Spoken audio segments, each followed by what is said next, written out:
ఇంకో ఈడ అమిత్ షా గారు రిప్లైలు ఇస్తున్నాడు, అంటే రిప్లైలు ఇన్ ద సెన్స్ మాట్లాడుతూ ఉన్నప్పుడు గూస్ బంప్స్ ఇట్లా ఇట్లా లేస్తున్నాయి. ఎందుకు లేస్తున్నాయి రా నాయన అంటే పాక్ పుట్టిందే కాంగ్రెస్ తప్పిదం వల్ల. ఎస్ చరిత్ర మనకి ఈరోజు ఏ రోజన్నా ఇలాగా చెప్పిందా? 2014 అంటే కొంతమంది నన్ను అడుగుతారు, మరి 2014 కంటే ముందు నీకేం తెలియదా అంటే మనకేం తెలుసు? ఆ రోజులల్లా 10 రూపాయల కార్డు వేసుకొని గీక్కొని రీఛార్జ్ చేసుకుంటే మనం ఫోన్ చేసి మాట్లాడితే ఏడైపోతుందో అన్నమాట. ఆ తరంలో ఉన్నాం మనం. 2014 కంటే ముందు ఎందుకు తెలియదంటే చరిత్ర, ఇంత టెక్నాలజీ లేదు కదా ఆ రోజులల్లా. చరిత్ర అనేది బయటికి రాకుండా అయింది. అయితే కొంత వాళ్ళకి సమాధానం చెప్తున్నారు. 2014 తర్వాత ఎంత టెక్నాలజీ వచ్చింది? 872 రూపాయలు లేదా 900 రూపాయలు వేసే 3 నెలలు అన్లిమిటెడ్ డాటా తోటి నువ్వు చరిత్ర చదవచ్చు, ఆ యూట్యూబ్ మొత్తం చూడొచ్చు, గూగుల్ మొత్తం క్షుణ్ణంగా పరిశీలించవచ్చు. అంతకుముందు లేదు కదా. కాంగ్రెస్ అప్పుడు ఏం చేయలేదంటే ఏం చేసింది? కొన్ని ఎప్పురి భారత్కు మేలు చేసేటి కొన్ని ఎప్పురి. ఇంకేమనంటే IIITలు కట్టినాం, అది కట్టినాం. ఎస్, ప్రభుత్వ హక్కు, ప్రభుత్వ పని, అది తప్పకుండా కట్టాలి. ఇప్పుడు వీళ్ళు కట్టినా ప్రభుత్వ పని. నాకు నచ్చిందని నా ఇంటికాడ కట్టుకోలేను కదా నేను.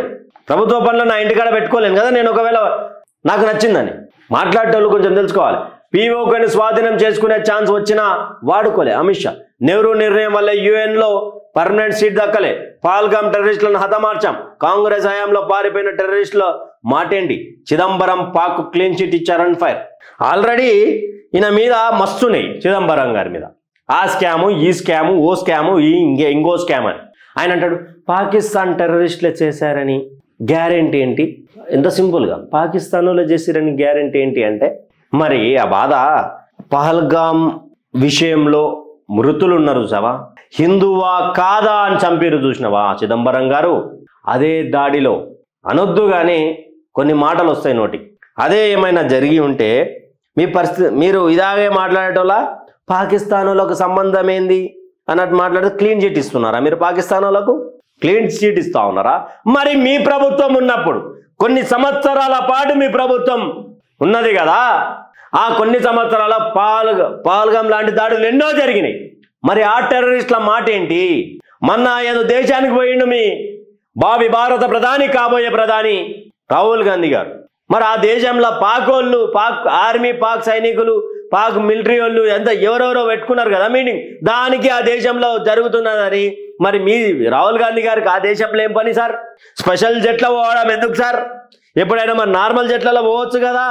క్లీన్ చిట్ చేయడంలా మీరు భుజానేసుకుంటున్నారా?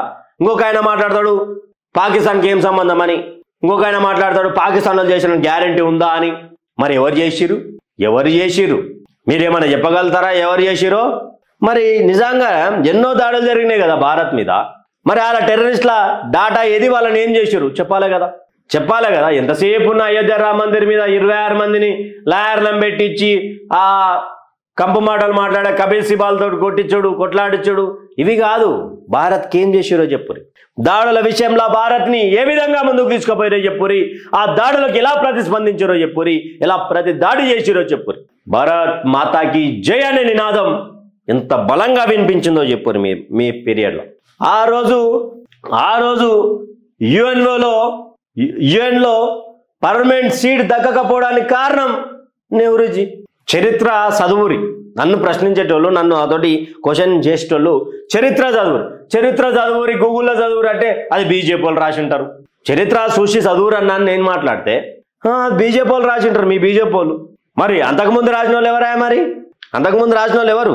చరిత్ర తెలియకునే ఎవరు?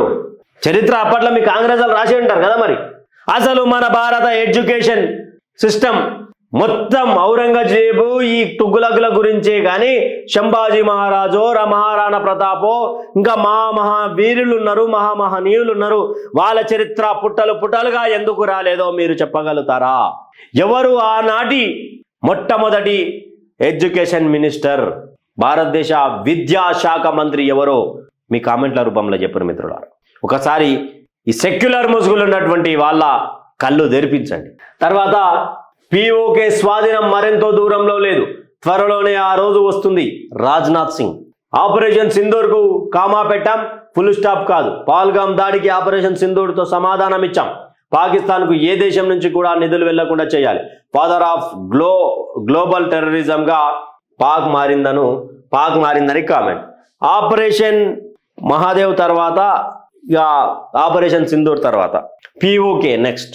ఎస్, పిఓకేనే నెక్స్ట్.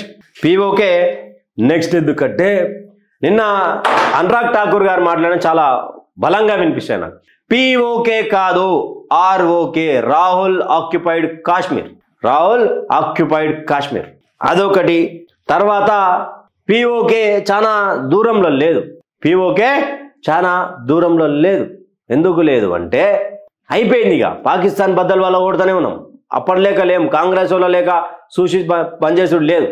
అయిపోయిందిగా, గుంజుతున్నామని చెప్తున్నారు రక్షణ శాఖ మంత్రి వారు.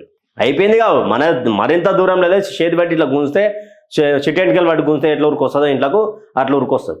అదే జరుగుతుంది. ఇంకా రాహుల్ గాంధీ గారు మాట్లాడినా, ఇంకెవరు మాట్లాడినా, ఇంకేది మాట్లాడినా అది అంతే. అయితే ఫాదర్ ఆఫ్ గ్లోబల్ టెర్రరిజంగా పాకిస్తాన్ ఆల్రెడీ అర్థమైపోయింది. కొన్ని దేశాలు చెప్పినాయి పాకిస్తాన్ అంటే టెర్రరిస్ట్ దేశం అని.